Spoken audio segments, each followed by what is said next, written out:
Hello and welcome dear students.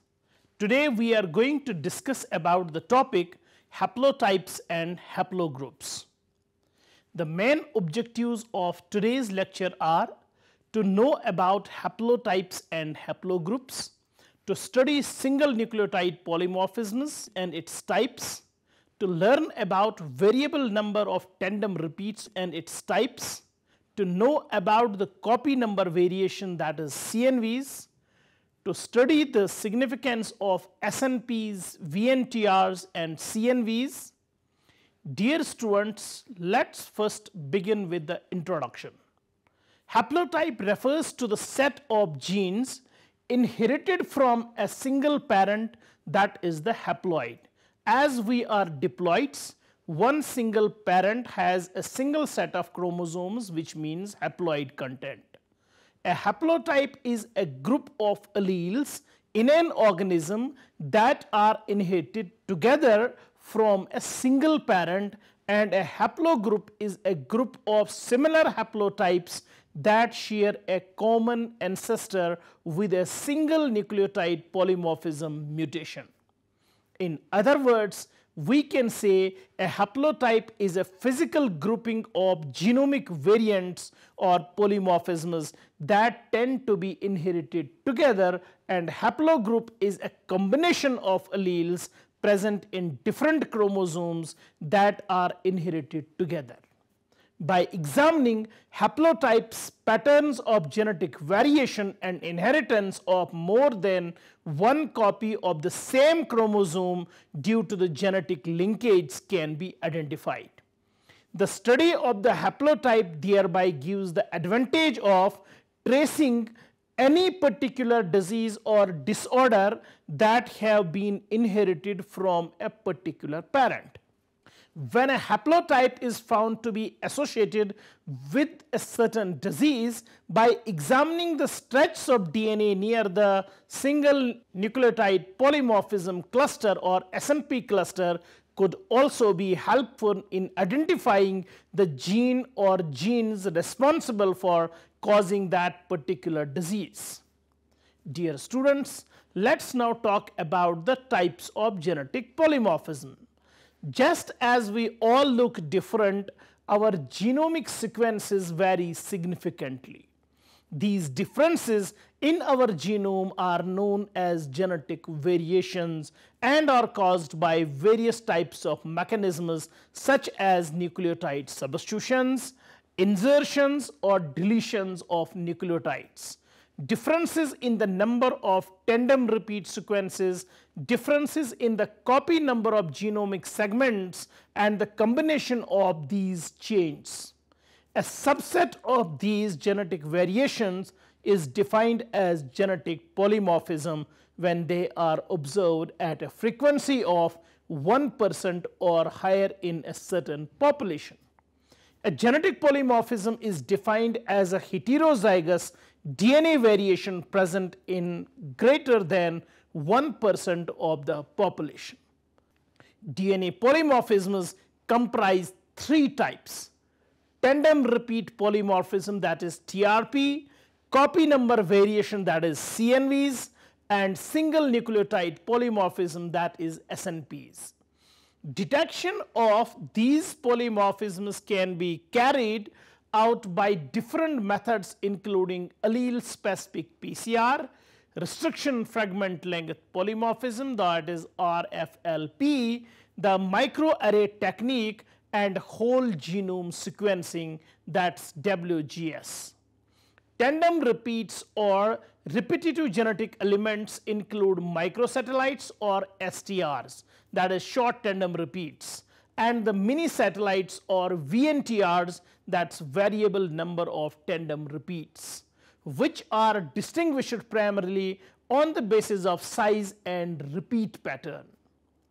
The repeated sequence in microsatellites range from 2 to 6 bases, while in a VNTR it ranges from 11 to 60 base pairs. These sequences consist of several repeats of a simple DNA sequence pattern and that typically do not encode a protein or have strict requirements of size and sequence.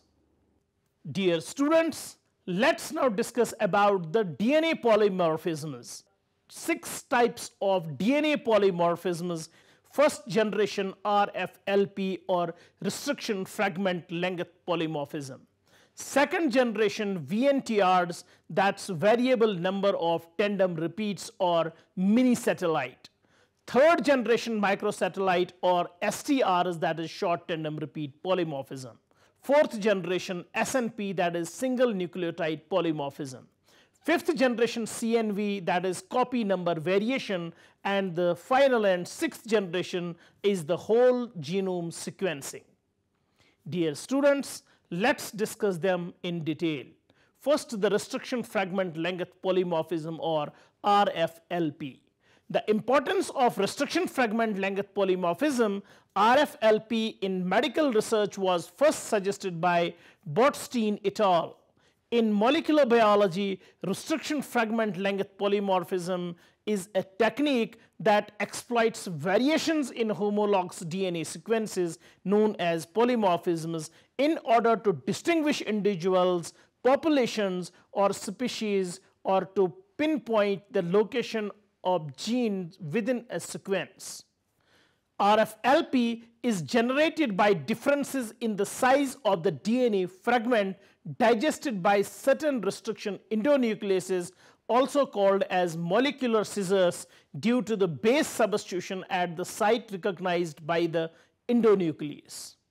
Before the discovery of polymerase chain reaction or PCR, RFLP was detected by Southern analysis and required a large amount of non-degraded genomic DNAs. RFLP patterns show codominant Mendelian inheritance, and it can help us distinguish between the parental alleles, whether the allele is of maternal or of paternal origin of the particular loci or position in our genome. Let's now discuss the STRs, that is short tandem repeat polymorphism, and VNTR, that is variable number of tandem repeats. STRs or short tandem repeats are short repeated sequences of DNA that account for approximately 3% of the human genome. The number of repeat units is highly variable among individuals, which offers a high power of discrimination when analyzed for identification purposes. It is a widely accepted notion that STRs are non-coding in nature and are therefore not implicated in gene expression. A variable number of tandem repeat are small segments of nucleotide sequences that are repetitive. A VNTR is a location in a genome where a short nucleotide sequence is organized as a tandem repeat. These can be found on many chromosomes and often show variations in length among individuals. VNTR was first reported as one type of RFLPs by Nakamura et al., but they are highly polymorphic with high heterozygosity in given populations because of a wide variety of the copy number of tandem repeat DNA sequences. The main difference between VNTR and STR is the length of the repeating units of each type of tandem repeats. VNTR consists of comparatively a long repeating unit of nucleotides, usually 10 to 60 base pairs, while as STR consists of short repeating units of nucleotide 2 to 6 base pairs. Isolation of VNTR markers was done by an extension of the report of hypervariable mini-satellite sequence by Jeffries et al. Mini-satellite probes were identified as very variable multiple loci simultaneously, but each VNTR marker, also called a single locus mini-satellite marker, was identified as a single highly polymorphic locus in our genome. Because of their highly polymorphic nature, both VNTRs and mini satellite markers were applied in forensic studies and also used in clinics to monitor recipients of bone marrow transplants. Dear students, let's now discuss what is a VNTR. VNTR, or the variable number of tandem repeats, are the repeated DNA sequences at a defined locus. The repeats are clustered together and oriented in the same direction. Individual repeats can be added or removed through replication and recombination errors. This forms alleles with different numbers of repeats. The DNA segments vary in different individuals and are hence beneficial in identifying individuals in case of a crime scene or a paternity dispute. This is known as DNA fingerprinting. The tandem repeat sequences of DNA are also termed satellite DNA. These are of three main types like satellite, mini satellite, and microsatellite. Dear students, let's now discuss about satellite DNA. These are highly repetitive DNA sequences, and each DNA sequence consists of several thousand base pairs.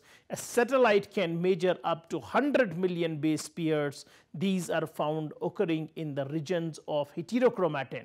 The Y chromosome has abundant satellites. This makes it convenient for researchers to study paternal genetic transmission in mammals.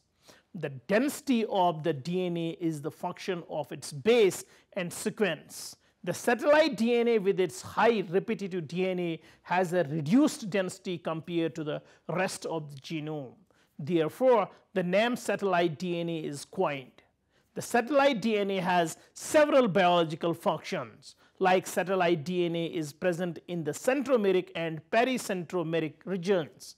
It regulates the functions of the centromere. They help in the formation of heterochromatin. Satellite RNA transcripts are found in plants, vertebrates, and invertebrates. Dear students, let's now discuss about the mini satellites.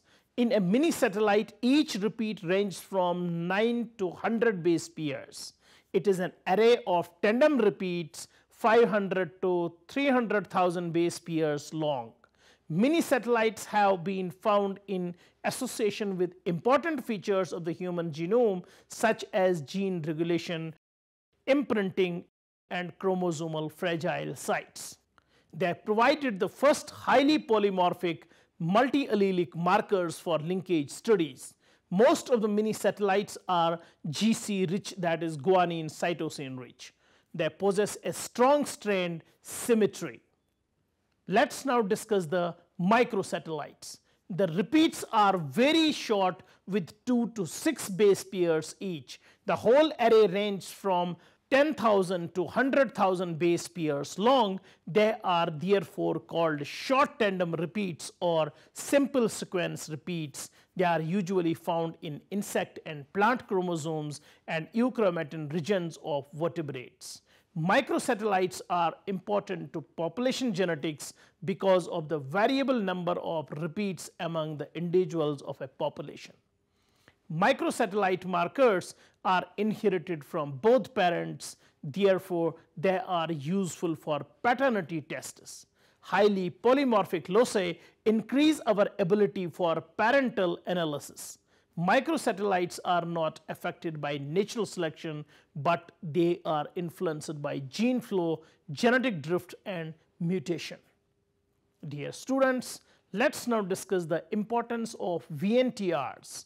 VNTRs are found on many chromosomes and vary in length among different individuals. Each variant helps in personal or parental identification. VNTRs are an important source of genetic marker RFLP, which is used in the linkage analysis of genomes. A bending pattern unique to each individual is produced by the VNTRs. VNTR has its applications in forensic science, DNA fingerprinting, and other genetics and biological research. Dear students, let's now discuss about the single nucleotide polymorphisms or SNPs. Single nucleotide polymorphisms, frequently called SNPs, pronounced as SNPs, are the most common type of genetic variation among people. Differences in single base pair, known as single nucleotide polymorphism or SNPs, are a valuable class of polymorphism that can be detected by DNA sequencing, restriction fragment length polymorphisms or RFLP analysis, and other methods such as allele specific PCR and allele specific DNA hybridization tests. There are hundreds of thousands of SNP loci throughout the human genome, making them especially valuable for mapping human disease genes. Each SNP or SNP represents a difference in a single DNA building block called a nucleotide. For example, a SNP may replace the nucleotide cytosine with the nucleotide thymine in a certain stretch of DNA. SNPs occur normally throughout a person's DNA. They occur almost once in every 1,000 nucleotides on average, which means there are roughly 4 to 5 million SNPs in a person's genome. These variations occur in many individuals to be classified as SNPs. A variant is found in at least 1% of the population. Scientists have found more than 600 million SNPs in populations around the world. Most commonly, SNPs are found in the DNA between genes that can act as biological markers, helping scientists locate genes that are associated with disease. When SNPs occur within a gene or in a regulatory region near a gene, they may play a more direct role in disease by affecting the gene's function. Most SNPs have no effect on health or development. Some of these genetic differences, however, have proven to be very important in the study of human health. SNPs help predict an individual's response to certain drugs, susceptibility to environmental factors such as toxins, and risk of developing disease. SNPs can also be used to track the inheritance of disease-associated genetic variants within families. Research is ongoing to identify SNPs associated with complex diseases such as heart diseases, diabetes, and cancer. SNPs act as chromosomal tags to specific regions of DNA, and these regions can be scanned by variations that may be involved in a human disease or disorder. SNPs found to be associated with disease may be useful for diagnostic purposes. In addition, identifying which variations are involved in altering responses to drugs could facilitate the development of personalized medicine. This approach to treatment is based on the concept that genetic screening for specific SNPs in a person's genome can be used to select drugs most appropriate for that individual. Personalized medicine could be used to avoid potentially dangerous drug responses that are the result of altered cellular metabolism caused by a specific SNP. Dear students, let's now talk about the types of SNPs. Single nucleotide polymorphisms may fall within coding sequences of genes, non-coding regions of genes, or in the intergenic regions, that is, regions between genes. SNPs within a coding sequence do not necessarily change the amino acid sequence of the protein that is produced due to degeneracy of the genetic code. SNPs in the coding region are of two types: synonymous and non-synonymous SNPs. Synonymous SNPs do not affect the protein sequence, while non-synonymous SNPs change the amino acid sequence of protein. The non-synonymous SNPs are of two types: missense and nonsense. SNPs that are not in the protein coding regions may still affect gene splicing, transcription factor binding, messenger RNA degradation, or the sequence of non-coding RNA.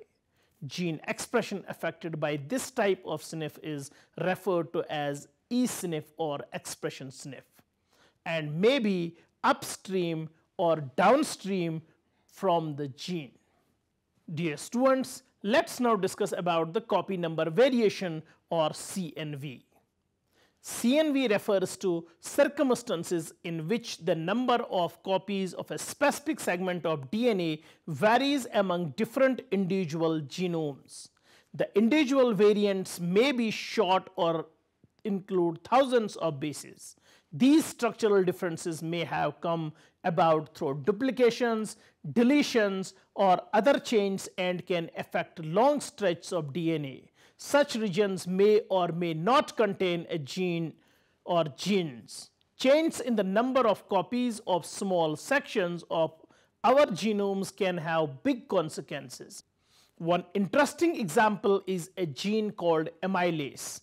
This gene is important for digesting starchy foods like potatoes or grains. Scientists found copy number variations of the amylase gene in different groups of people.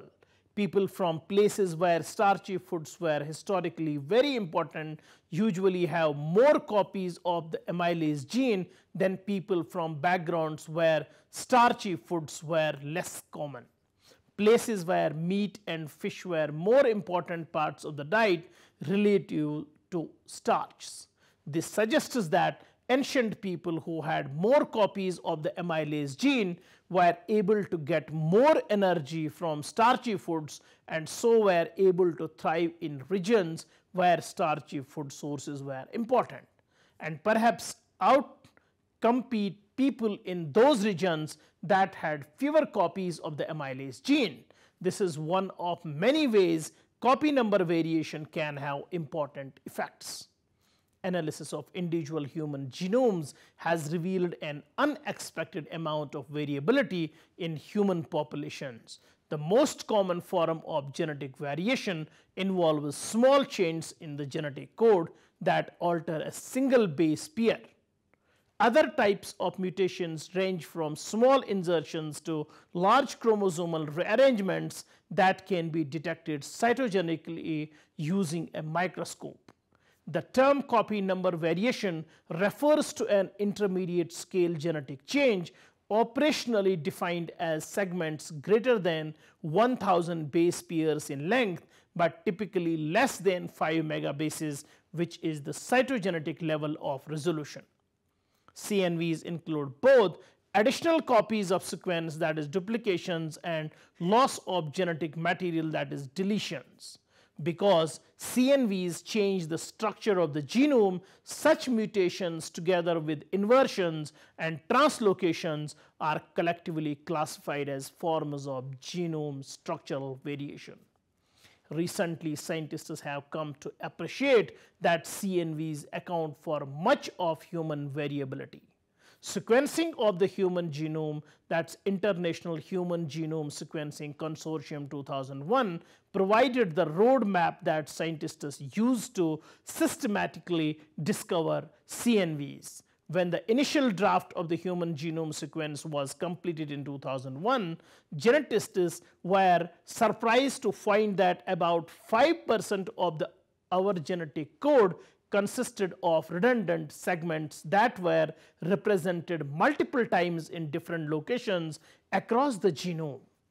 The existence of these pieces of DNA termed segmental duplications suggested that large segments had changed in copy number during the last 20 million years of evolution. Today, these duplicated sequences are recognized as hotspots for CNV within the human species, and they are directly or indirectly the basis for most CNVs currently associated with disease. In 2004, researchers published 2 landmark studies of healthy individuals that showed that copy number changes involving hundreds of thousands of DNA base pairs were unexpectedly common throughout the human genome. Subsequent studies using more sensitive methods extended these results, providing evidence for subtle variation over large portion of the human genome. Human CNV is now thought to affect more base pairs than other forms of mutation. In other words, if two humans were compared, the number of base pairs affected by structural differences in the organization and copy number stats of DNA segments would be greater than the sum of all single base pair substitution differences. Recent evidence also suggests that changes in copy number play an important role in evolution. For example, a comparison of the human and chimpanzee genetic sequences found that copy number changes account for more differences between the two species than do other forms of mutation. Research also reveals that copy number changes can affect the expression of genes, alter the organization of chromatin, and or influence the regulation of genes in the vicinity. Dear students, let's now discuss the types of CNVs. Scientists generally assign CNVs to one of two main categories based on the length of the affected sequence. The first category includes copy number polymorphism or CNPs, which are common in the general population, occurring with an overall frequency of greater than 1%. CNPs are typically small, most are less than 10 kilobases in length, and they are often enriched for genes that encode proteins important in drug detoxification and immunity. A subset of these CNPs is highly variable with respect to copy number. As a result, different human chromosomes can have a wide range of copy numbers, for example 2, 3, 4, 5, 6, etc. for a particular set of genes. CNPs associated with immune response genes have recently been associated with susceptibility to complex genetic diseases, including psoriasis. The second class of CNVs includes relatively rare variants that are much longer than CNPs, ranging in size from hundreds of thousands of base pairs to over 1 million base pairs in length. Also known as microdeletions and microduplications, these variants usually have a much more recent origin within a family.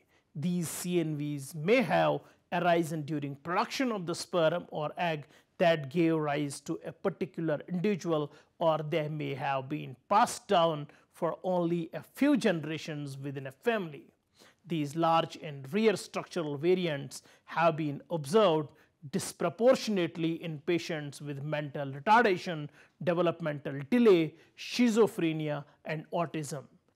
Their appearance in such patients has led to speculation that large and rare CNVs may be more important in neurocognitive diseases than other forms of inherited mutations, including single nucleotide substitutions. Now, dear students, we will further discuss the implications of copy number variation for heredity and disease. Copy number variation have a number of important implications. First, CNVs suggest that an individual's genetic code may not simply be the sum of the genetic contributions of the individual's two parents, because the unequal crossover events responsible for CNVs occur during the production of sperm and eggs. Children may have lost or gained additional copies of genetic information that were present in either of their parent chromosomes. Second, the extent of CNV and its association with disease has led human geneticists to consider an alternate paradigm for the genetic basis of human diseases. Instead of considering disease to be largely the result of common genetic variants that have been inherited for countless generations, geneticists now recognize that large, rare structural variants of recent origin may provide the genetic basis for common diseases such as mental retardation, autism, and schizophrenia.